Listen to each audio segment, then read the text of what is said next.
Hi friends, అందరూ ఎలా ఉన్నారు? అండ్ ఇంకా ఈ డాగ్స్ వచ్చి మేము రోజు అన్నం పెట్టే డాగ్స్ అండి.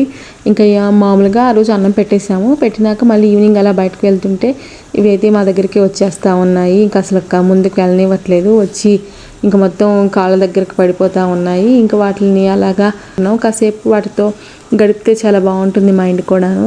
అవి ఎంతో మనం ఒక దెబ్బ కొట్టినా కూడా అవి గుర్తుపెట్టుకోవు అనమాట. మళ్ళీ మళ్ళీ వస్తూనే ఉంటాయి. ఒక్కసారి ఫుడ్ పెట్టిందే గుర్తుంటాయి తప్ప కొట్టింది ఎప్పుడూ గుర్తుండదు. అలా అంత విశ్వాసం ఉంటుంది. జంతువుల కల్లా అన్నిటికల్లా విశ్వాసం అనేది కుక్కకి అనిపిస్తుంది. నేను మా కుక్కనైతే 10 years పెంచాను. అదైతే చనిపోయింది. ఇంకా అప్పటి నుంచి చాలా బాధ అనిపిస్తుంది పెట్ డాగ్స్ పెంచాలంటే. అండ్ చాలా వాటితో గడిపామనుకోండి అసలు మనం ఉండలేము. ఇంకా అలా అనిపిస్తుంటుంది. ఈ డాగేనండి మాది, లక్కీ. దీని పేరు 10 years అయితే ఉండింది, చనిపోయింది. అండ్ ఇంకా దాని మెమొరీస్ అయితే ఇంక మర్చిపోలేకున్నాము. ఏ డాగ్ చూసినా అదే గుర్తొస్తూ ఉంటుంది.